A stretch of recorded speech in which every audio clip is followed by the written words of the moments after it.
welcome to the recording of the Zoom workshop Travels with Pastels. This is a little bit of video that I've actually pre-recorded because I suspected that that Zoom wouldn't record it exactly how I wanted to. I should say welcome to those of you who've been to these workshops before, and welcome to new people as well. I hope that you find this useful. So first of all, why do we want to get out with our pastels? I like to encourage people to do this because I think it's fun and it's good to get out of your comfort zone, but also it connects you with what you're actually drawing and painting in a way that then strengthens your work when you come back to your studio or to the comfort of your home or wherever you do your artwork. And the first thing I wanted to talk about was your mindset, our mindset, because there's no getting away from the fact that it's harder to do work outside from life than it is to do it in your home or your studio. And I think there's a great danger in trying to produce masterpieces or trying to produce work that is similar to what you normally do. And you have to just let go of that. Well, I think for me, I have to treat it as information gathering. So what I'm trying to do is search out for information that I wouldn't just get from a photograph. And it's just for me. Whatever I'm producing is for me. It's not to go out and exhibit or to show anybody. So hopefully that takes some of the pressure off. The other thing that is important is the comfort, how comfortable you are. I'm always either too hot or too cold, or it's windy, or there's too much sunlight, or there's not enough sunlight. So what I think is really important is, firstly, you dress properly. You dress for the occasion. Which means in the UK an extra layer. If you're going somewhere hot, you know, sun cream, sun hat, that sort of thing, just make sure you're prepared. And I also like to take some food with me, some drink, which could be a hot drink in a flask in this country, or, you know, a bottle of water. The other thing is what are you going to sit on something? If you're going a long way, then in an aeroplane, then you're not going to want to take a lot of equipment with you. But what I have found, I'm just going to put my piece of paper down, is I have found this little stool, which is made by Decathlon. I can't actually recommend it because I haven't tried it out, but it's just a tiny little bucket seat, which I know that will pack down. It doesn't weigh very much. It weighs, I think, less than £2. I think it's 800 grams. I know that will pack into my suitcase because much as can't get it together again now. Much as I don't mind sitting on the ground on a piece of polythene or on a plastic bag, or when I'm going out into the countryside, sitting in the gutter in a city, in a town, isn't actually very nice at all. And I found when I went to Lucca in Italy last year that the one thing I missed was something to sit on, because it restricted where I could actually do my sketches. So that's comfort. So now let's get on to the actual materials. So I've got kind of two kits. I've got what I call my mini kit, which is in a little rucksack. It's actually a laptop bag. So if that's looking huge because of the lens, it's actually just the size of a laptop bag. And in it I have got a carrier bag, because that protects the inside of the bag and it keeps it all dry if you get caught in a rainstorm. And then in that bag I've got some goodies. Which I'm dropping all over the place, which I'm going to put over here and show you with the camera over there.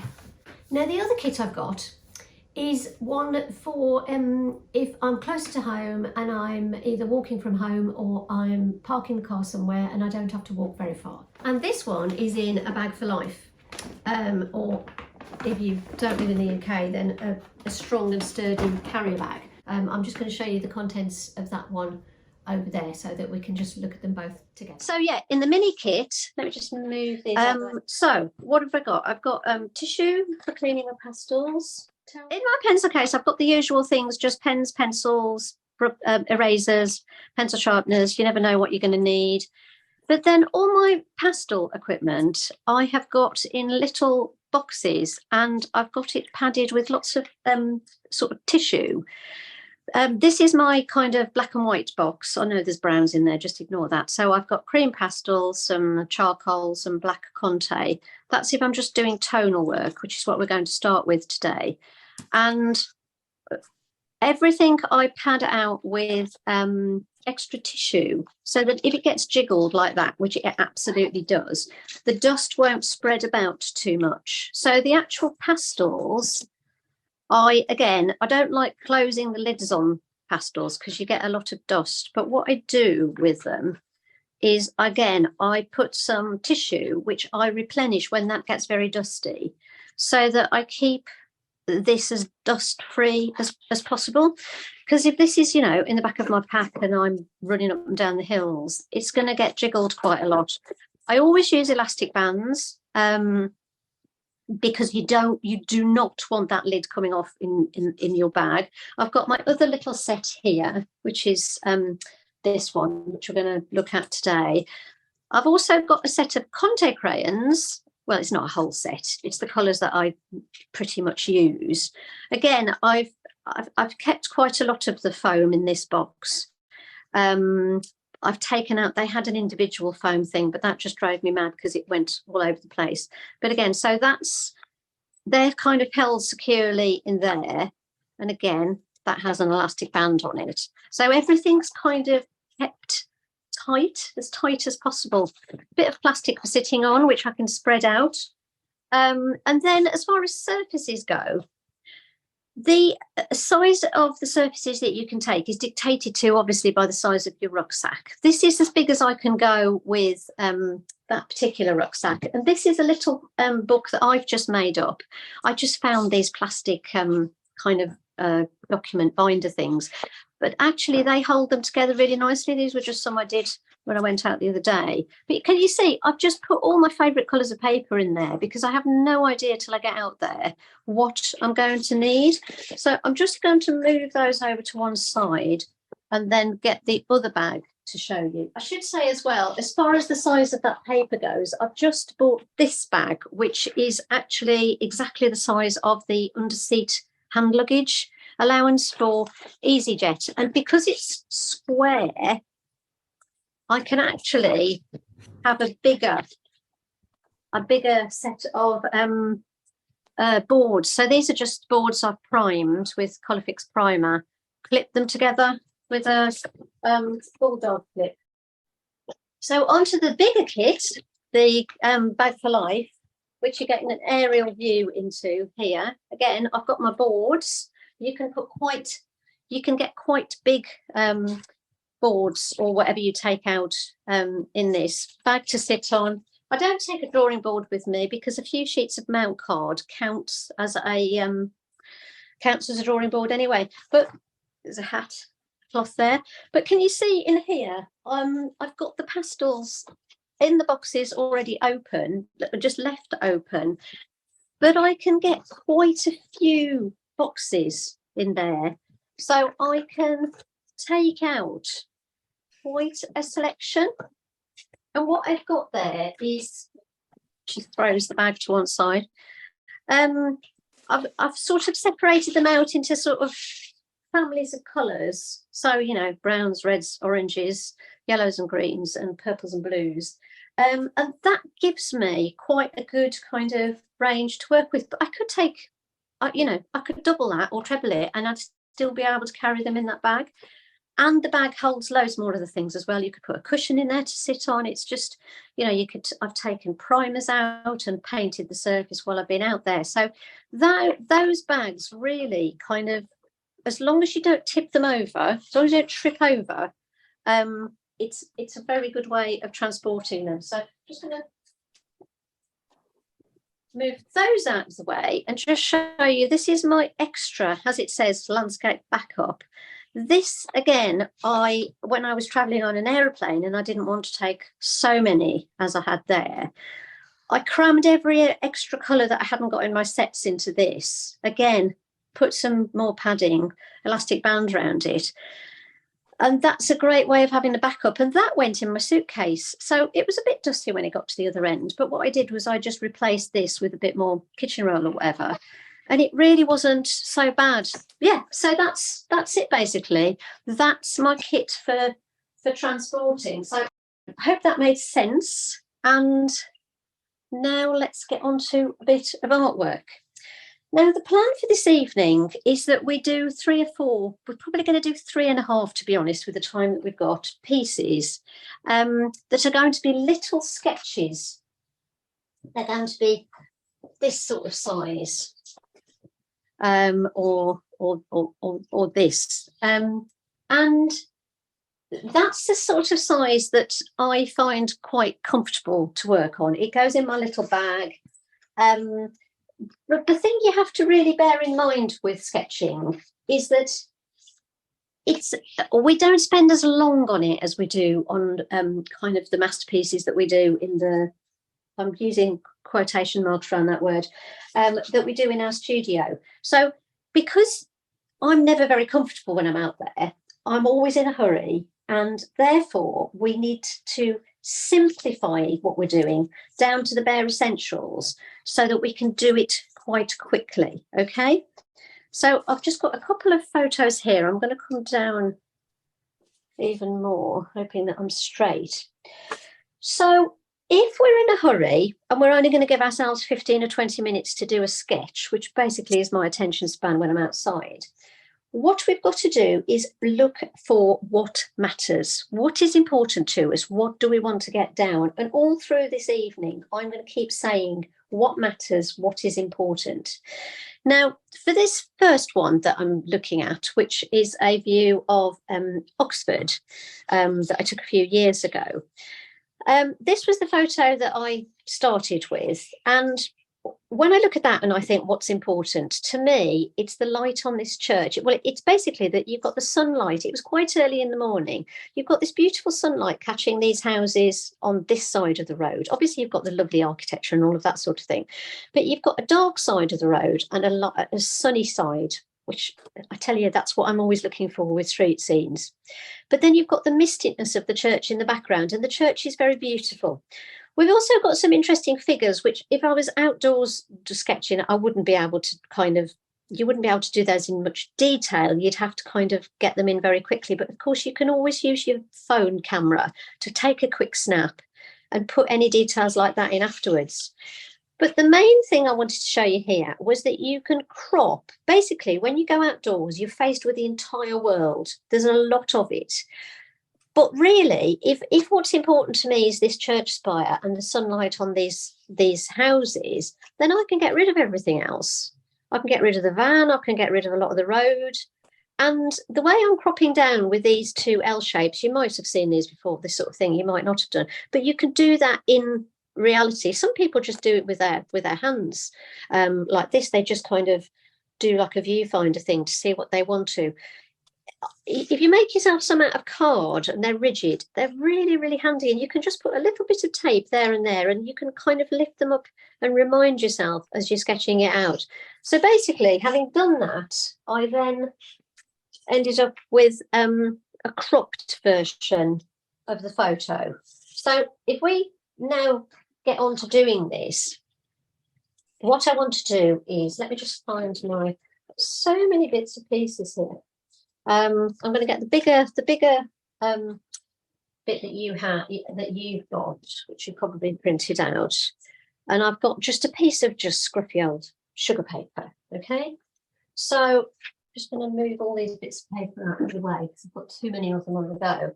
And because what is important to me on this is the mistiness of the church and the lights on the buildings, I'm just going to do it as a charcoal sketch with some cream pastel.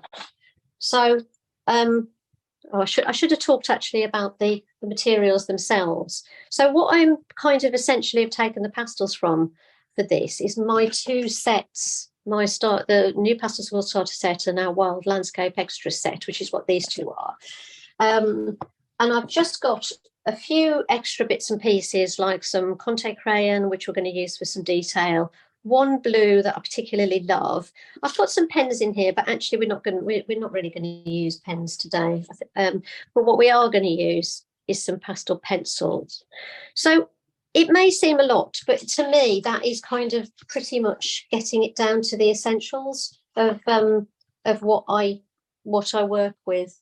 So, right, okay, I'm just checking that I've got everything in the right place for you to be able to see it. So, how are we going to simplify this? You're probably looking at this thinking, that's actually quite complicated. Do not despair, it's not. What I want to do is show you my way of kind of simplifying an architectural scene. Because when you've got an architectural scene in front of you, you've got to simplify it in some way, because yes, it is flipping complicated. It kind of helps that it's the same size. I didn't do that intentionally. So what I'm thinking of as I'm looking at it is I'm thinking that all the verticals are vertical. And what I'm going to do is I'm going to hold my charcoal in the middle like this. And I'm thinking we've got verticals coming down here. And we've got verticals coming up here. And that, making the marks in those directions, say to me that those are buildings. Okay, just checking it's light enough. Yeah. Now, the thing about perspective is that it goes to a point. And what I've done on here, I don't know whether you can see it, is I've actually drawn on it, which obviously you couldn't go out there and draw on the world. But I want to sort of try to help make it more simple for you. What we've got is, if you look at it, all the people's heads are on the same level. Whether the people are really small or whether they're really big, their heads are all on the same level. This is what we call the eye line. And that is my eye line when I held my camera up to my eye to take the photograph. And me and all these people are approximately the same height. It seems people on bikes come out the same height as people standing up as well. They're just a little bit lower. So I need to put this eye line in. It's really important. And if you're doing this as well, it's a bit of a cheat, but it does help to have it kind of at the same level. Because what I know is that all of these lines of the windows, of the roofs, of the curb, they're all going to one point. And that point is on the eye line. Okay? I think is it called the perspective point? I can't remember. So basically, I know that every line, and this isn't exact because the buildings will have been at slightly different angles and all that sort of thing. But basically, I know that everything's going to that point there. And coincidentally, we're lucky because on this one, the buildings on this side are all coming to it as well. It's what we call 1 point perspective. You often get 2 point perspective, which makes life more difficult. But anyway, we're not going to worry about that because our lives are easier today. The other thing that we've got going on is we've got the ground, which is flat. Okay, so we've got the verticals for the buildings, we've got the horizontals for the ground, and that to me is my little grid that I can now build everything up around of the street. The church then kind of looms up in the distance, but I've got myself a kind of something to work within that doesn't make it too difficult. So now I'm putting my church in, which is just over to the right of the point of perspective, and I know that that church is symmetrical, so I'm taking a line across, and all of this kind of measuring, looking at the angles.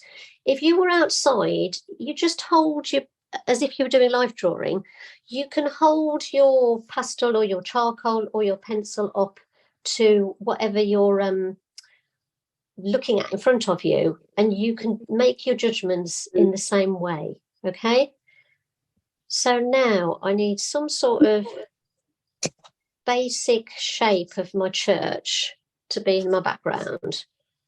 And what I'm doing here is I'm literally looking at the shapes. So we've got like a rectangle here.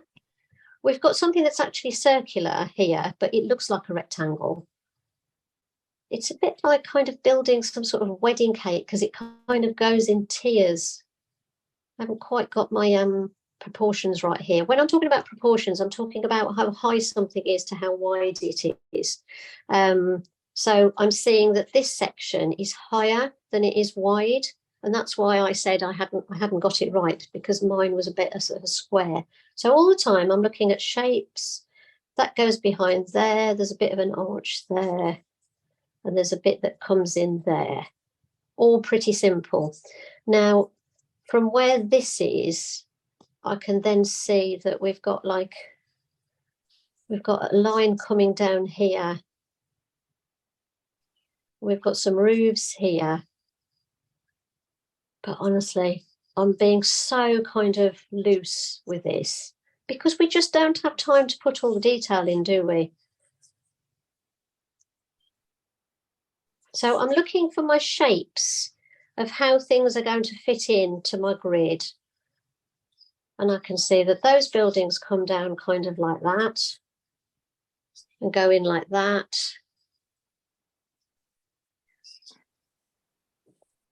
I don't really need much more detail than that. What we have got here is we've got a kind of bit where the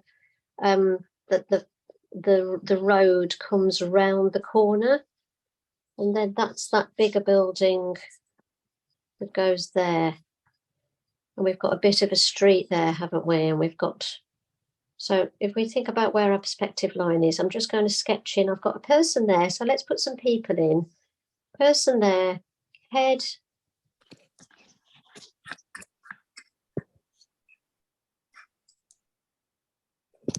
And if you think they're not looking like anything, these people, then that's actually what it's like when you're sketching from life. You're literally just making little shapes because you haven't got time to do anything else. All you've got time to do is get some very quick shapes in. Right, so I've got a very loose structure, and now I'm going to pick up my my cream pastel, and I'm going to go back to what was important. What was important was the light on the church. Now I've drawn the church in. I don't want to lose it. But what I'm doing is I'm pressing quite hard with my cream pastel here. But where are the churches? I just went over it very, very lightly.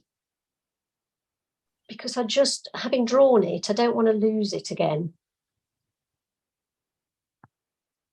So as long as it's pretty sort of fairly symmetrical, I'm going to be quite happy. It's amazing how happy you can be with the simplest of achievements when you're trying to draw something that's quite complicated. Okay, that's not too bad. But can you see how very simple it is? It's almost like a ghost of a church, and that's really all I want to show. And here I'm just putting in, talk about a ghost of a church, I'm just putting in the tiniest little bit of white pastel there, because when I put some charcoal over it, I'll just get that kind of misty grey.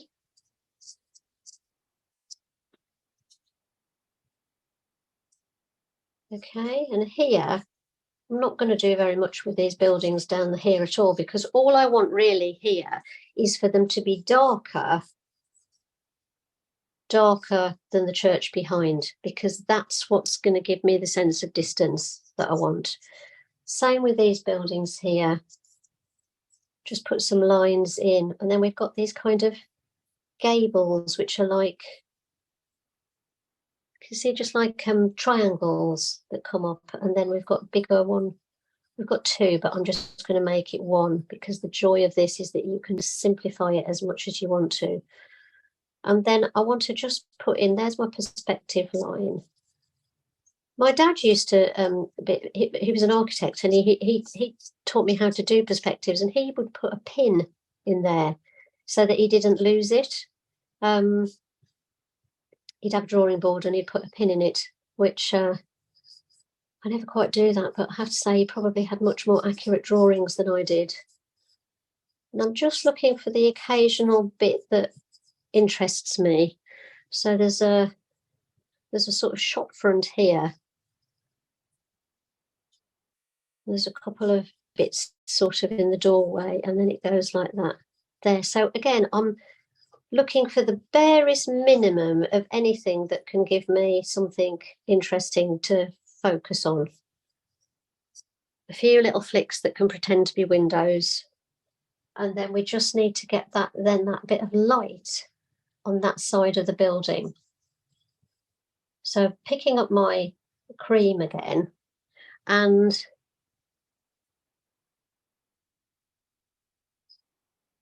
just putting in a few verticals.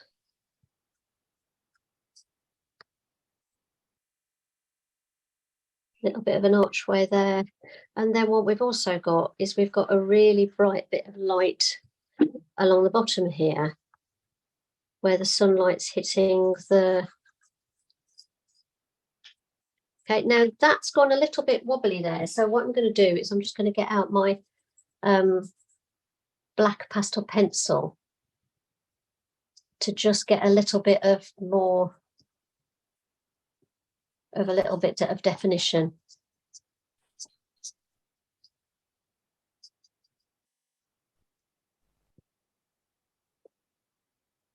But it's hardly a great deal of definition, is it?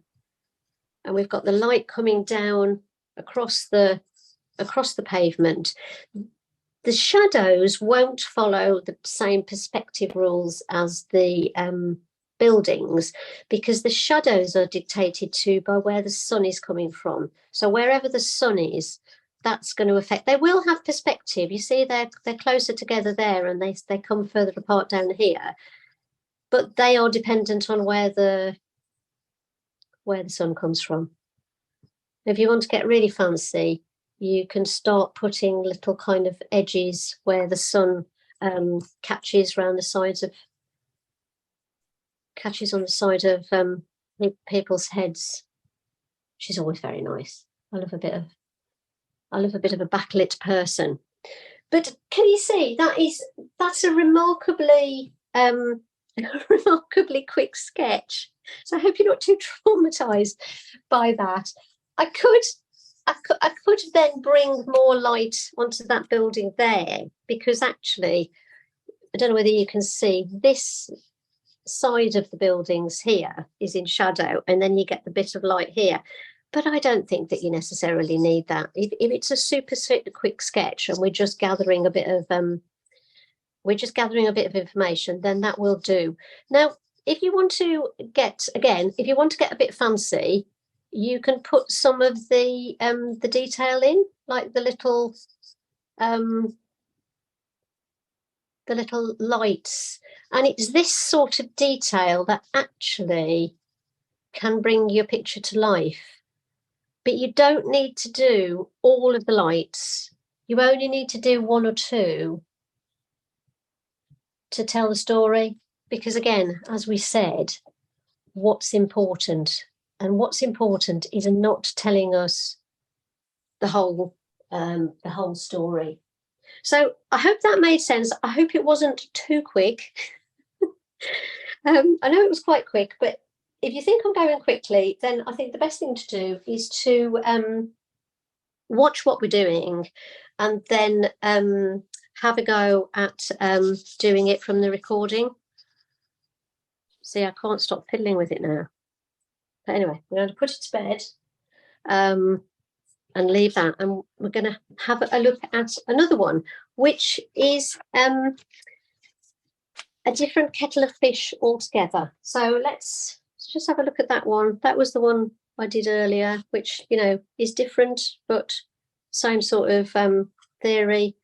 I think it's always good to look at how you've done things in different ways.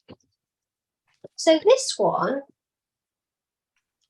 is, some of you who are here today will recognise this, because it's from, it's one of the places that we went to Italy, to the watermill. I'm just going to tidy up a little bit while I'm doing this.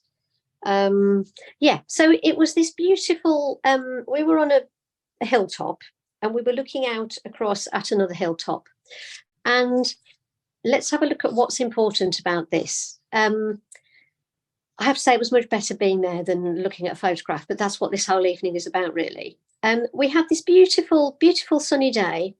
We have these lovely blues in the distance, fantastic blue mountains in the distance. Then we have this hillside here that's in shadow. You can tell it's a cloudy day. So we have this hillside in shadow, but can you see how the sunlight is catching these rooftops? And they were quite bright, kind of terracotta orange. So they were really popping against the blues behind. So we the darkness of this, and then we've got the light, the sunlight again falling on the leaves of the vegetation that's closer to us. So we've kind of got layers going back. So I'm not sure whether I can get these both on so that you can see what I'm doing. So what I would do with this, I picked a bigger piece of paper because I think it merits a bit more. So what is important about this one? It's about the colour, isn't it? It's about getting that sense of distance by using really nice colours. So we're just going to have to be careful and really enjoy what colours we pick. It's a very simple composition. We've basically got a sort of, it's actually like a ridge. It doesn't even sort of overlap. And then we've got the mountains in the background. And then we've got this bit of vegetation coming. So we see through that bit of vegetation. So that's all I'm going to do with my charcoal. Just going to put the pastel pencil out of the way, try to be as tidy as I can, which is not easy. And I'm going to start with a couple of blues that are in my in the small starter set. And I'm just going to ghost a bit of the sky in, so I can see by using that. If you've got this picture on an iPad or on a screen to look at, you'll be getting much nicer colour than I am. I'm working on a Canson Meton paper. I think it's called San Cashew, the name of the colour. I'd have to check that. But what I tend to take out with me for sketching for this sort of thing is often pretty neutral things. That's my next blue, because the first blue I put on is really very it's very intense and a bit too greeny. So I'm just softening it back, but I do want some of that vividness of the blue coming through. Now, if you're not used to working on these papers, just can you see you need more than one layer of pastel on to cover it. But the lovely thing about sketching is that actually, you know, like I said, you're not trying to produce the masterpiece. It doesn't have to be kind of perfect. And if anything, this is more of a kind of colour sketch. And actually, I've just remembered I was going to show you while I was there, I did some colour, little colour samples. So these were with what I had in my two kits. This is on Meton Touch, which is what I had with me at the time. And can you see I've just done these very small little sketches to try to get a feel of what was there. But here, this is the one I like the best. Can you see how I've been hatching different colours over to try to create that sense of the shimmer? Now, I'd forgotten I'd done these until I got that out. I'd forgotten I'd done those until I was searching for my reference the other day for this, and thought, oh, well, that's really useful, isn't it? Because what it did was I gathered my research there, and it's been useful today. And like I said, because I don't do them for anybody else, I don't really show them to anybody. It's just been sitting there in a folder. So this is a different blue that I picked up here, which is Blue V11, which isn't in either of the new Pastel School sets. Rebecca, just can I interrupt for a mo? Yep. Sue's asking, do you take textured papers out for sketching, or paper that's smoother and like the paper that you've been using? I take a mixture. So the sort of three different surfaces that I tend to work on, and it's a really good question actually, because I think the important thing is to take out what you're happy with. So I take out my three favourites, which are boards painted with Colourfix primer, and then I've got Canson Meton paper, and I use Windsor papers as well, which I don't sort of tend to use much for teaching because I know some people can't get hold of them, and I don't think that's fair. So if you've got a surface that you like to use, then I would take some of your preferred surface out. Don't be kind of, you know, don't just use, say, what I'm suggesting because it's what I like. Before you get anything particularly to go out sketching, I would take out the things that you're used to using and see how they behave, because you'll be used to it, won't you? So you'll be more relaxed. Okay, so we need a bit of the softness of the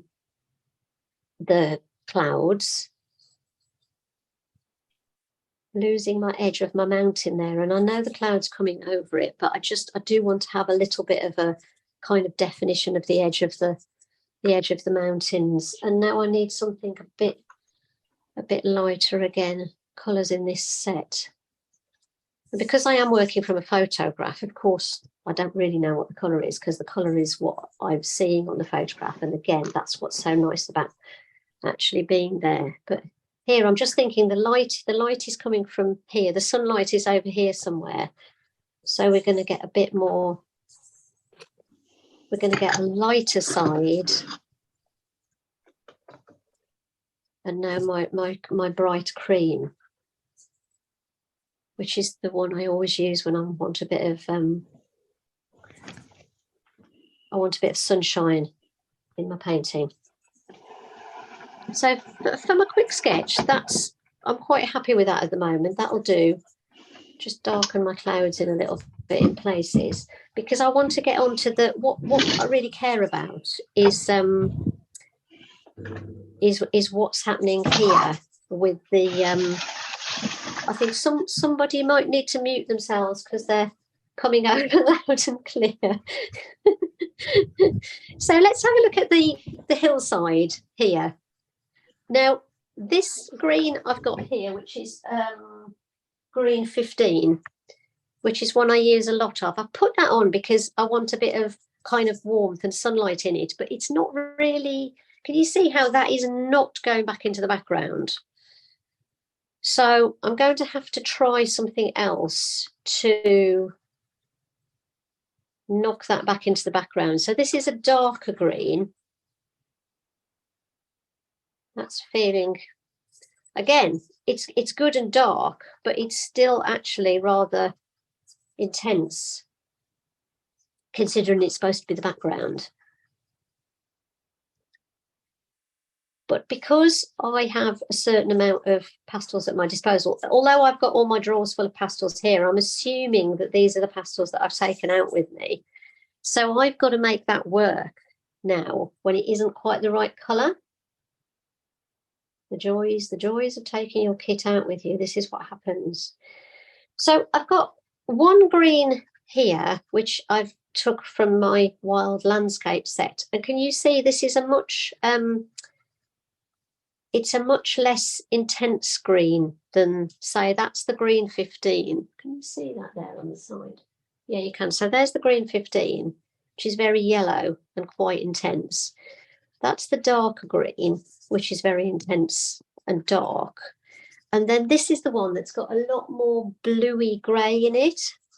And if I just ghost a little bit of that over there, it starts to soften back again, which is exactly what I want.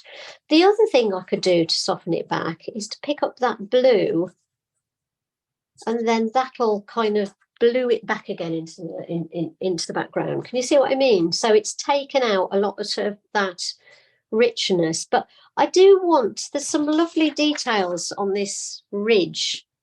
So if I want to get some of these details in, then let's just come down a little bit. I'm probably going to have to use the darker one and then just try and soften it down, because I just don't have the perfect colour for those little details. So we've got the, oh God, what are they called? I can't remember the name of these trees. Hopeless. Brain's deserted me. And if it's just come out too dark, I can just touch a little bit of that other one over it. So what we're having to do is just mix as we go. And then there's there's a little bit of kind of terracing as it comes down the hill. But what we really want to do is get those little buildings in, don't we? So because I want a little bit of definition, I'm going to use my 2 little contact crayons for this. If you don't have contact crayons, you might have a pastel pencil, or you can still use, these are both pastels that would equally work for it. But I just sometimes like a bit of contact crayon because it's just a little bit more precise. So if I put that on there, it's quite red, and what they are is just like little, they're just like little rectangles. If I want it to pop out a bit more, I can use one that's a little bit more orange. And then for the little got sort of my pastel pencils here, there's like a white building on the edge there, and that works with my pastel pencil because I haven't got very much pastel on the surface. But if I had more pastel on the surface, see there's a little bit of white catching on the sunlight catching on them. If I wanted, if I'd put too much pastel on my surface, that that white wouldn't it wouldn't show. But what I've got is, if I want to do those sort of details, and again, people often say working at this size, but it's just, we just can't do the detail. These are little broken bits, that's a cream and that's a white. So if I've dropped a pastel, if I want that to really pop out, if I use my little broken shard, can you see it really, really does pop out? A little bit too much, to be honest. But that's the alternative. If you try to do something light with a pastel pencil and it's not showing, get a little broken shard out. So what I'm going to do is just knock that back down a little bit. And the other thing I can do is I could put a little bit of blue on it, which would also knock it back. And this blue that I've used for the mountains is actually really, really lovely for the shadows as well. So for the moment, I'm just going to leave my little buildings with that just as a little suggestion. But I'm going to bring a little bit more vegetation around them.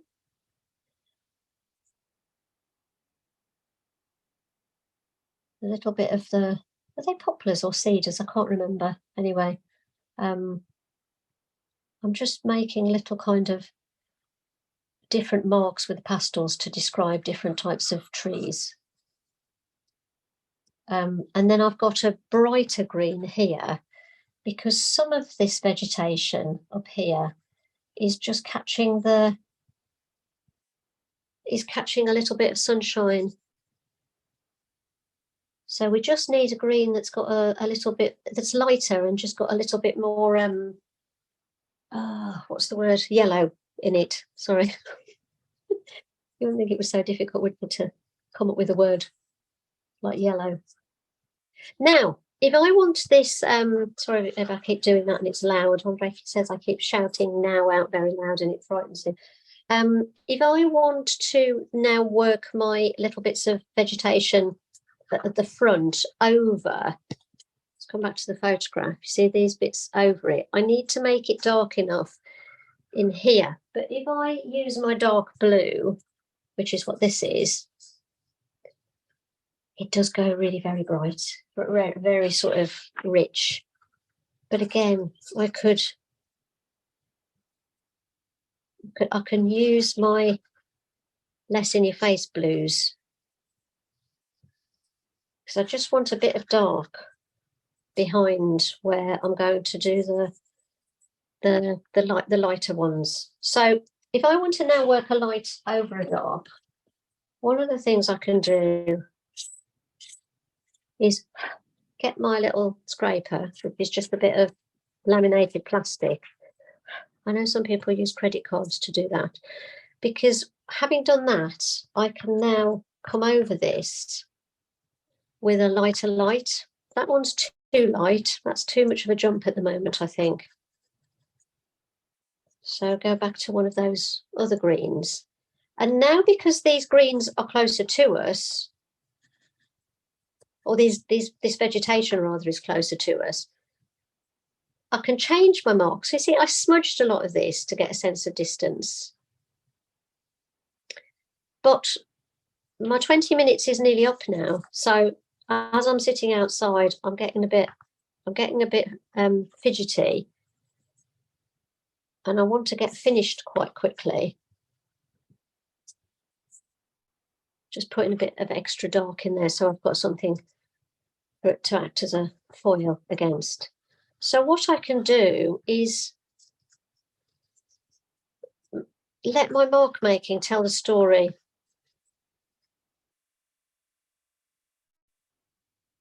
And then I'm going to come in with my lighter one. And I'm thinking that we know that the sunlight is coming from over here. And if I do little twists and flicks, let's see how that's looking over there.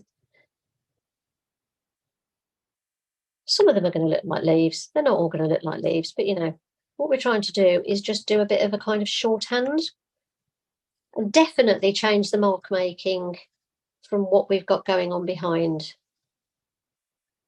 So flicks, swish and flick, as they said in Harry Potter. And, you know, if you're out there doing this, you can do as little or as much as you like, can't you? You're basically making it up as you go along.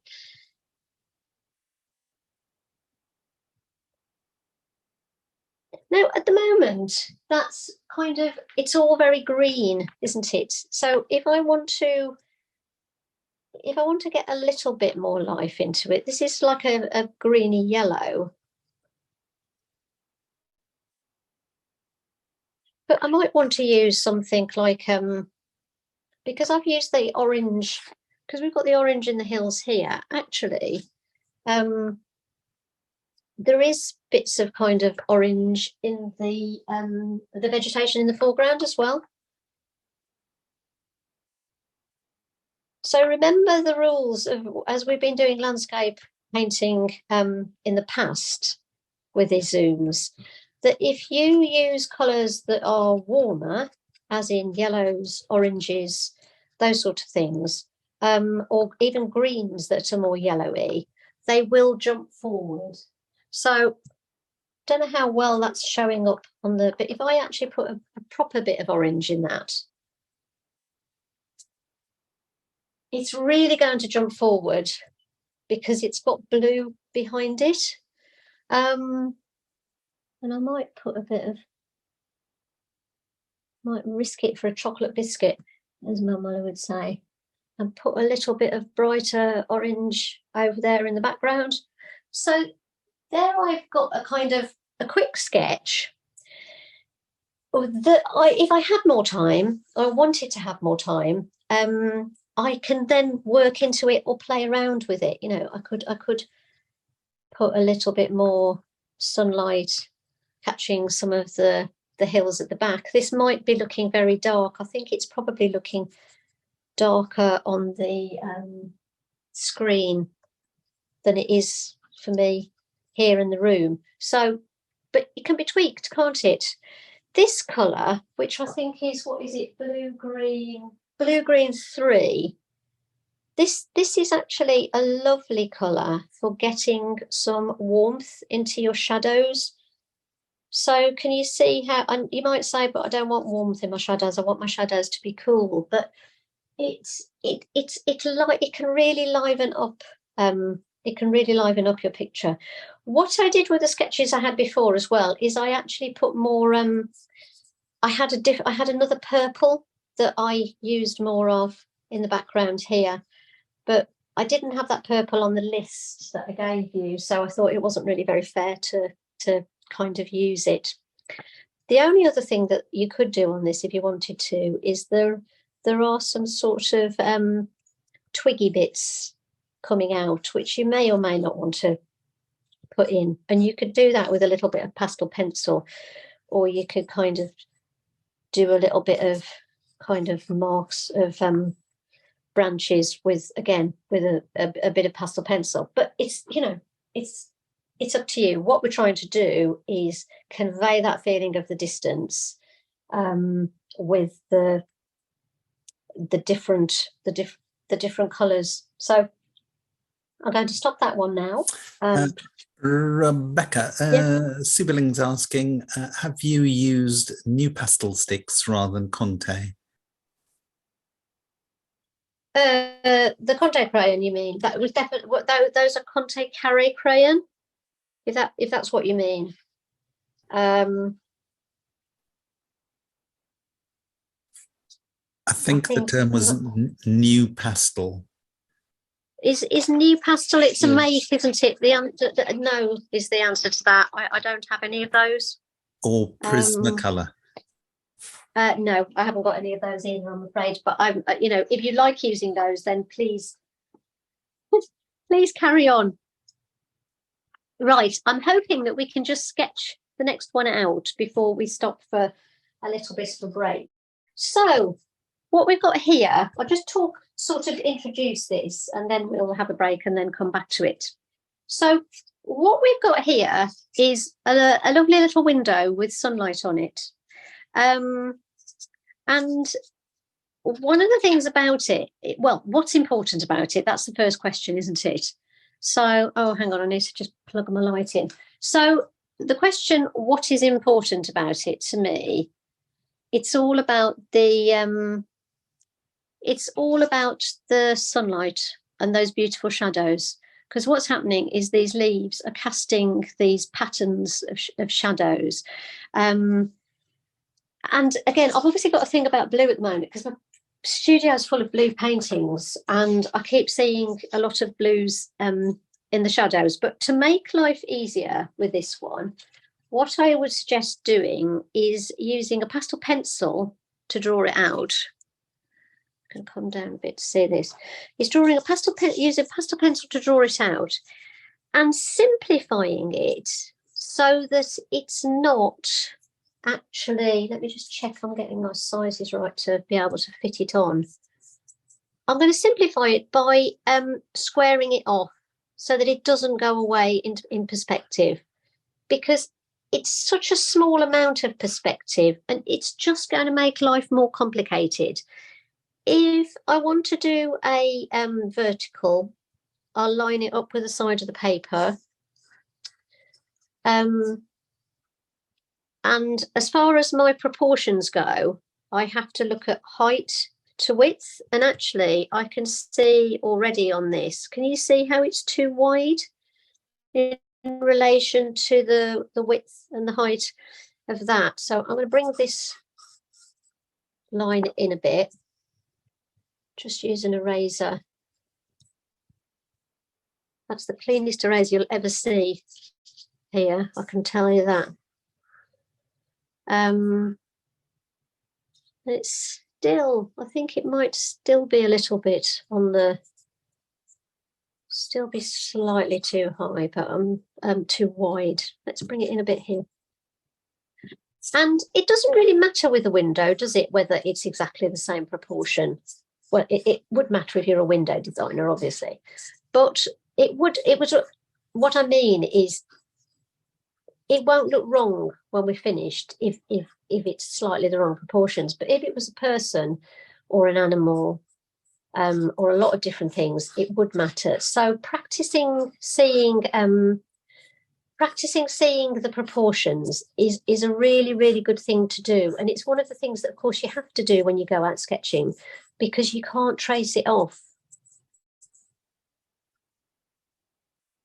So I'm just gradually sort of working out where those bars go. But I'm not going to do it in great detail because I'm now going to go over that with a pastel. But what I'm going to do is just just put that, you see there's this lovely stone border around it.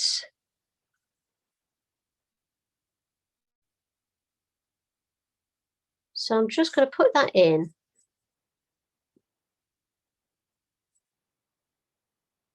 And then we'll stop for a break. And I've hardly left room for this. I've done it all a little bit too big. There's a lovely kind of edge that comes down here.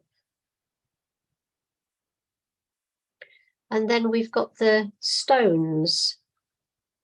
Again, I hope this is showing up.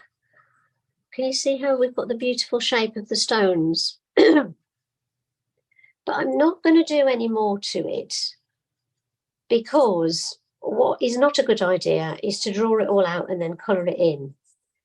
Because what happens is you draw it out and then of course you put some pastel over it and you lose all of your drawing. So what I'm just doing here is enough drawing to get the feel for the fact that I've got something that's very straight, something that's even straighter inside, but this is going to have to be very dark. And then I've got my very loose stones on the outside. I've sketched it out. The reason I'm using pastel pencil is because with architectural detail, it can really help to have a little bit more accuracy. I could do with sharpening that pencil. You can see it's quite blunt. So I'm just going to sharpen it with a scalpel. I don't know whether, is that showing up? I'm holding them together quite firmly, holding my hands together quite firmly, and I'm leaning the thumbs, I've locked my thumbs together, and that's a way of being able to control the pressure that you put onto the blade. And then I can just give it a little bit more of a sharpen, because we want these sharp edges for this one. Yes, this is about the shadows. I said what's important. I'll show you the sketch that I did. What's important is these lovely shadows, but it's also to get this feeling of the those edges of the different types of stonework. I think that's really nice when you get edges. I do love a good edge. So let's get on with our let's get some browns going. So what I'm going to do, this is going to, you're probably going to go, oh, it's a mess. I'm going to advise blocking this in with a good bit of dark colour, because what we've got is we've got the richness of the wood, the depth of the wood against the lightness of the stone. And again, those of you who are in Italy, you might recognise this as the, I think this was the window at the convent that Anne was drawing, that I thought was particularly nice. And I want a darker one. And what I need to make sure of is that I just get a bit of a nice edge where I've got my, there's a kind of deep shadow there. It's probably a bit of a recess.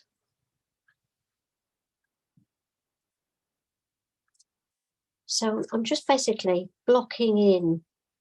This is the third brown I've picked up here, because what I want, you know, with wood, you get such a variety of kind of mellow tones all working together, and I'm being quite sort of vertical in my marks. So actually, the drawing that I did is pretty much gone, hasn't it? And now we've got to the stage where that pastel pencil is now not going to go over it, but it did it. Scratch that back. It helped to start with, but now I've got a black pastel pencil, which I can kind of just come in a bit with to get a little bit more detail. I'm just going to put some of those edges back in again.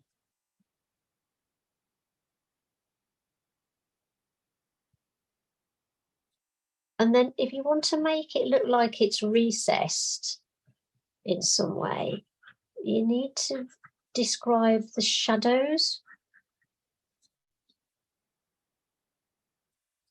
So this is a very sort of rough bit of sketching, but can you see how by putting in the shadow and then within each section there's another sort of square panel, and the shadows of that, I think these stick out. So all the time thinking about getting those shadows in starts to describe something that's a bit more interesting if we just look for the shadows. Now that's gone a little bit wibbly wobbly, so I'm just gonna clean that up a little bit. Clean it up a little bit there. And now I need to crack on. And get a bit of stonework in. So what we've got is we've got places where you see a sill.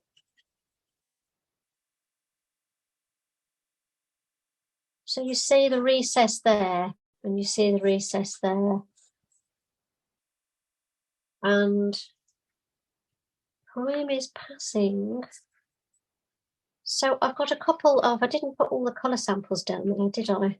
So those were the browns that I used. And now I've got a bright kind of yellow ochre and a lighter yellow ochre. And these are lovely.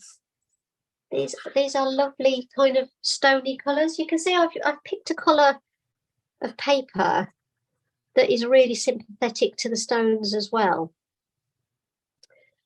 And if I want to kind of pick out some of the stonework, I can literally kind of use my pastel on its side and just pick out some varying shapes.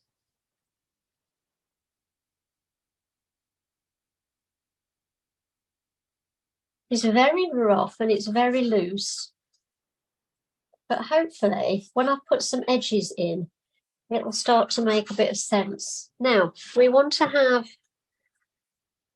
a bit of brightness.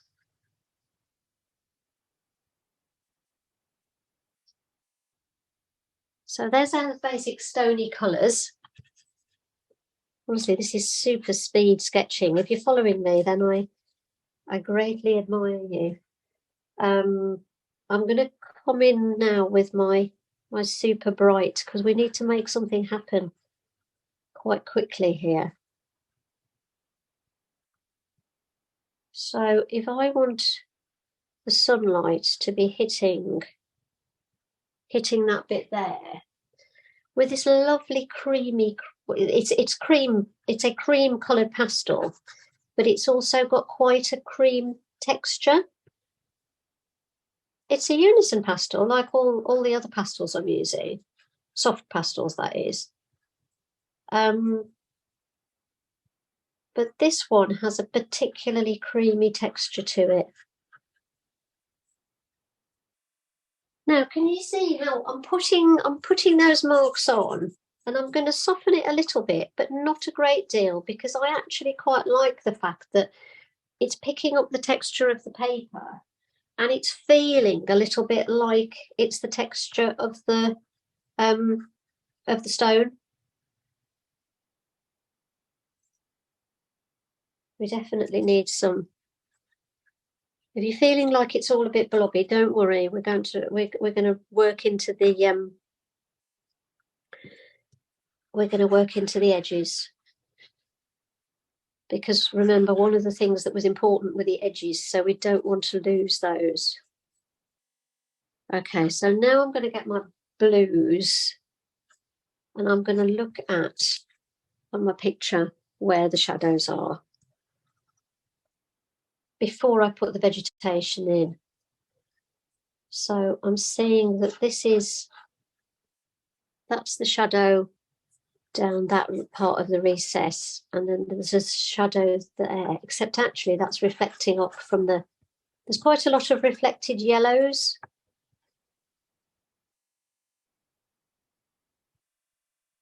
And as the shadows are kind of coming down diagonally,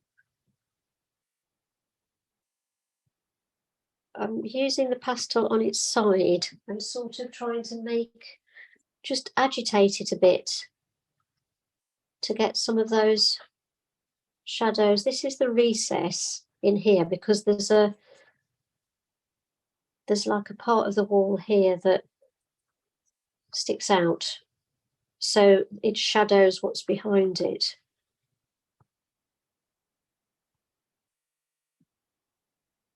Okay, so how are we doing? Is this making sense? I'm also going to put some of this blue in here because I want all of my sketch to be related. I don't want to have just, you know, blue here, yellow here kind of thing. And I'm now going to bring in my darker blue. Let's put those colours down here.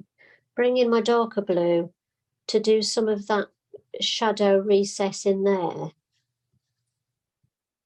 with a blue. So hopefully it will kind of all be related. Now, before I do any of the vegetation, I really want to have a bit more of this to get some of these edges. And what I'm going to do is I've got two dark pastel pencils. I've got a brown, and what I'm going to do is just look for the shadows as they come round. So I'm not drawing round every stone. What I'm trying to draw is just a bit at the bottom of each stone.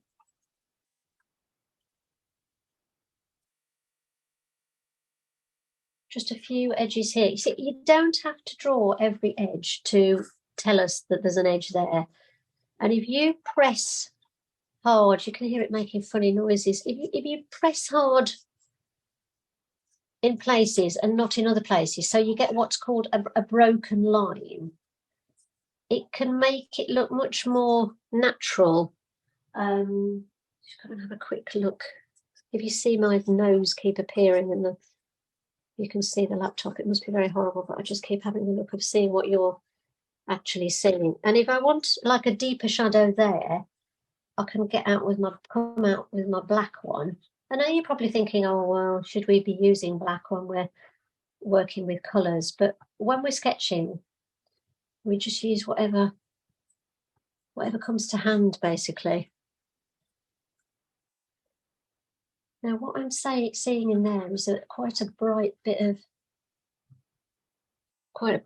yellow. So now, having done that, I'm going to put some of my vegetation on. And I'm going to do it in the same way that I did before, with just little flicks. And I've got to be aware that what I've done is, well, it's kind of got to make sense, hasn't it? If I've got this body of shadow here, then I need to have some leaves that it's come from here. And because I'm really in a hurry, I'm working really quickly, I'm making really loose, twisty marks. This is what the marks of panic look like. And actually, I quite like that. It's got life and it's got energy. I need some lighter greens.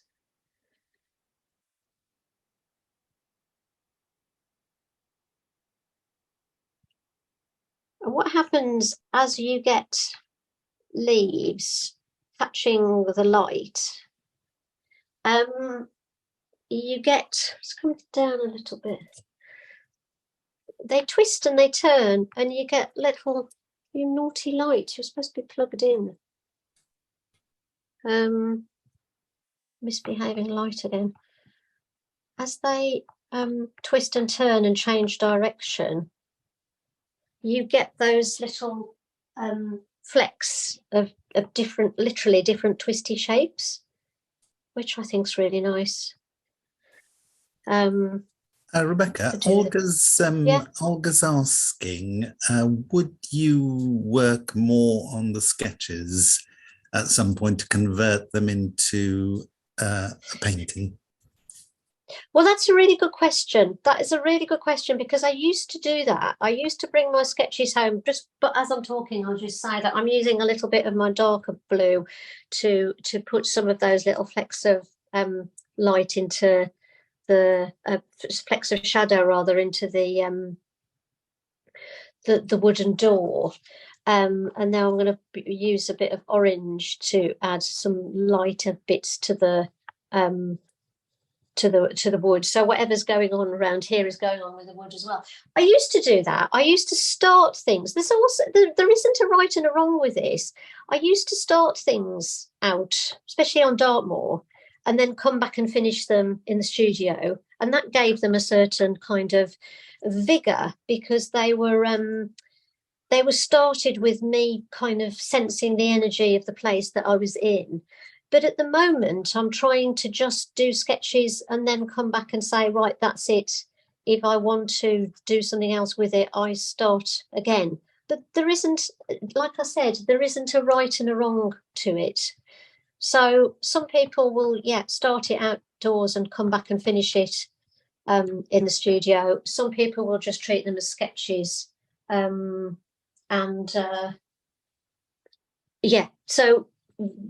do whatever you like. As I say, it's your party. You can do what you want to. I think I actually really enjoyed starting them out there and coming back. But I think at the moment I'm going through a phase when I'm trying to get myself not to overwork things. So that's why I'm trying not to fiddle with them when I get them back. Right, I'm going to stop that because I wanted to show you a bit of something else, and we really will run out of time. That's one that I did earlier, but I'm just wondering whether actually what I haven't really done with this is done any more of the kind of really working into the stonework a bit more. But hopefully I've kind of shown you how you can kind of,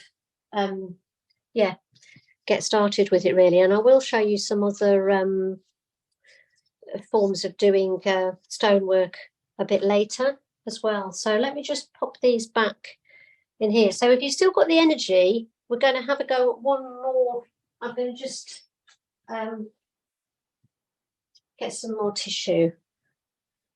Have a go at just sketching out another architectural thing. But what I want to do is just to sort of talk you through how I'd go about building it up, because we haven't got time to actually do it and finish it. But hopefully, I thought it'd be really good if you could actually start it, and then if people want to post their work in the Facebook group, then hopefully we'll get different versions.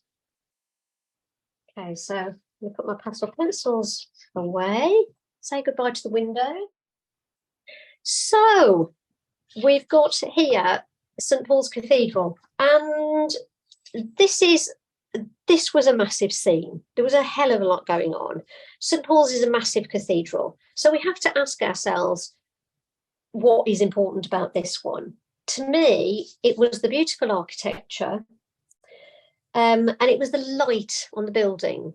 So actually, it was kind of getting on late afternoon, early evening. There was this beautiful golden light hitting the building, and a lovely, lovely blue sky behind. Now, if you're drawing a building, any building really, I'm just going to draw this on here, is basically a kind of series of blocks where you're going to get, like a cube, you're going to get a dark side, a medium side, and a light part to it.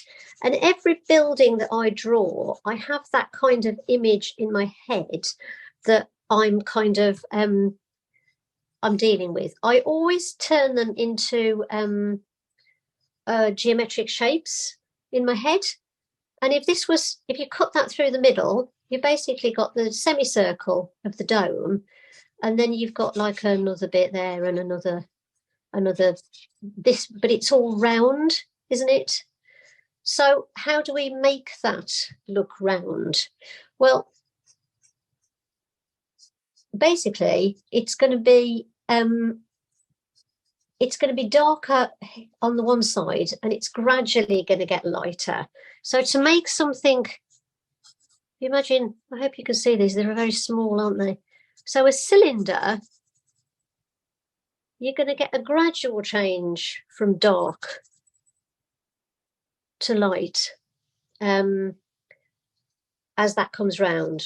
So if it's a cube like this, you've got very light side, darker side. Here, you've got a gradual change because that's basically a cylinder with a half of a dome on top of it. So I'm always thinking in my head, what is it if I simplify it? So I've already zoomed in on what I thought was important, on the bare minimum that I needed to express something about this cathedral. And obviously I'm in the middle of the road as well, so that's not going to be a great place to sketch. But there are places around, you know, there's lovely gardens in front of it. If I'd wanted to do, if I'd actually wanted to sit and sketch, but it probably wouldn't have been exactly this view. Now, what I need to do is establish where it's going on the paper. So I'm looking at this kind of negative space here. I've already already come too far over with that, so I haven't got any room for that. So basically, I want my cathedral to be sort of here. Andre, Cathedral Man, is probably fainting with horror watching me doing this. Now, Exeter Cathedral is part Norman. Is what? Exeter Cathedral is Norman, Romanesque. Norman. So we don't have domes. So we don't have domes. We have towers. Okay. So I've got to think of those shapes, haven't I? And I'm going to think, where's my centre line? This is if I'm drawing anything round, I have to think about where my centre line is.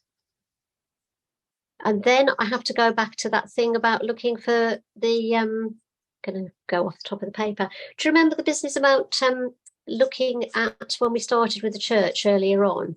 Looking for the proportions, so how high something is. So height-wise, if I was out there in the road, well, not in the road, in the park, I could do these measurements by holding my pencil up and looking at it in front of me, as if like people do when they're life drawing. So I can see the height of that bit is about from the top of the dome. So from that to that, that's about, yeah, I've made it a bit shorter because yeah, I've just made it a little bit too big, but never mind. I haven't really got time to change it, so I'm just going to go with it. And I'm having to think that these come round because it's round, okay? But we don't see the other side of it. This would be really hard to draw, a bit like when we did the Kamal course. If you had to draw the whole thing, it would be even harder. But we can do a little bit of a cheat because we're only drawing part of the curve. It's nothing like a bit of cheating, is there? Again, any of you out there who are architects or retired architects are probably fainting with horror at the simplicity. But can you see what I'm trying to do with this is just simplify it to the barest minimum. So here we've got columns. And again, proportions wise, you can sort of see approximately the height and the width of the columns. Then we've got another bit here, and then we've got this to measure that angle. Got that bit that comes here. We've got a vertical here that's about the same as the edge of the columns.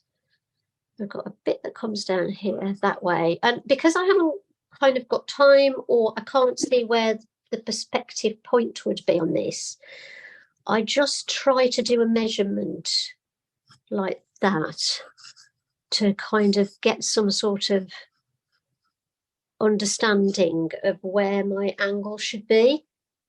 So check my angles, which is the same as if we were drawing people, to be honest. And then I know that this is longer than that, so actually I think I need a little bit more added on there. And then what's important with this is there's that little bit of a triangle there. There's a little beautiful little dome here. It's like a little minaret from Turkey. And there's all sorts of details. So there's little statues standing on the top of this. But can you see how simply I am building it up? I'm just looking for the simplest of shapes. And yes, what is important about this is the architectural detail.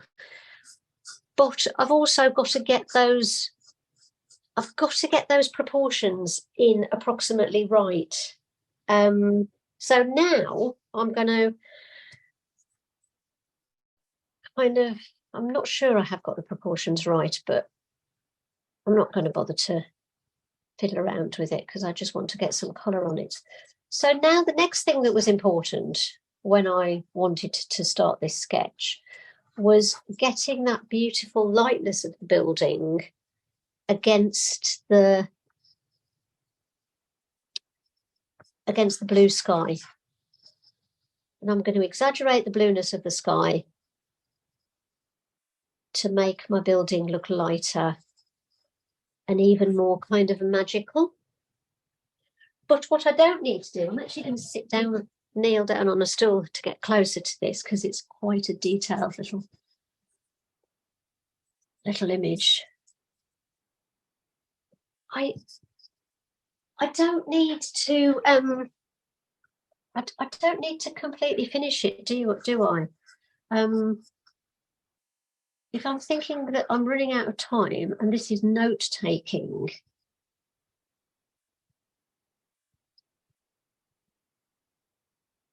I'm not going to worry too much about getting everything exact. And it is difficult if you like me, you're using a soft pastel. It is difficult to get this crisp edge around the building. But what I'm doing is using this sharp edge of the end of the pastel. You could use shard, but I like the idea of kind of using the whole pastel stick to get a little bit of coverage, a good bit of coverage to it. Now, my dome is really quite brown at the moment, isn't it? So I need to get a bit of light into it. Now, let's just have a look at the colours that we've got here. So we've got the two blues. I know I've got this beautiful cream, but look how much that jumps. I don't really want something to jump as much as that to start with.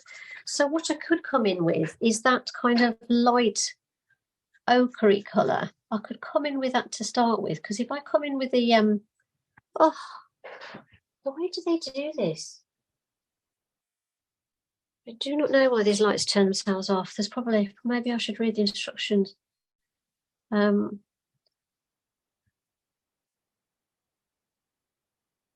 Because I want to have a bit of a kind of gradual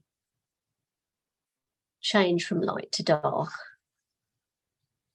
It would be good to come in with a more subtle light, a kind of half light.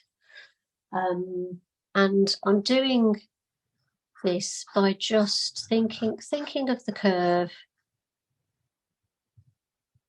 where I've got a vertical, putting it in as a vertical, and in places I'm leaving the paper, losing track of my words because I'm concentrating so hard. And again here, I want the light on that side, but not on this side. And in actual fact, I could just leave the, can you see how you could just leave the paper as the darker shade? This is going to be a tricky. Oh, I lost my shape. I've lost my shape a little bit. I should have used my shard, shouldn't I? Where's my little... Here's my little cream one. So if I just want to pick out some of the details, I've got that little...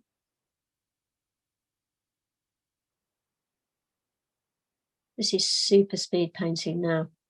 Well, not super painting, but super speedy.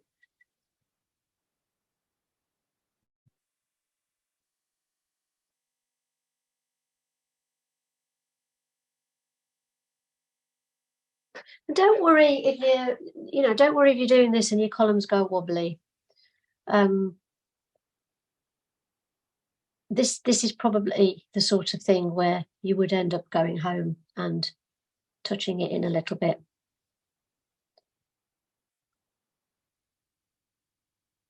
Or you could just leave it and say, it's a very, very free sketch. Now, I quite like the way the light's changing on the dome and here, but actually down here, I feel like I'm not getting a sense of I'm not getting a sense of that curving away into the distance here. So I think I need to darken it a little bit here. Can you see it needs to be definitely kind of lighter on that side and gradually change? But now, having done that super speedy little thing, let's see what happens if we just put a little bit of green vegetation in.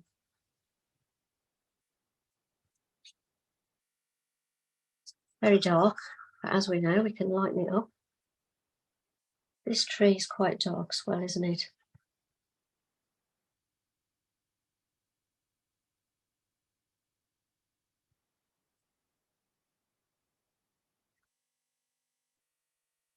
And what I really love is if you go sketching and it just emerges from the paper.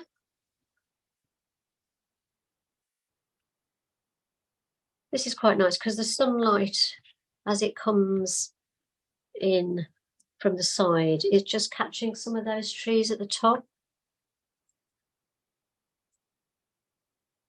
I mean, it's quite nice on the photo, not on.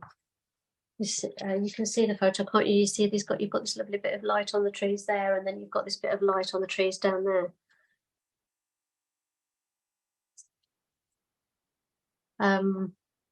And it'd be nice to have a little bit of orange or something. But I'm going to have to stop now because I've basically run out of time. But I'm quite glad that I've risked it to do this one. I don't know whether you are following me, but because I like the fact that it's been done so quickly, because it's kind of what happens when you are sketching from life a lot of the time.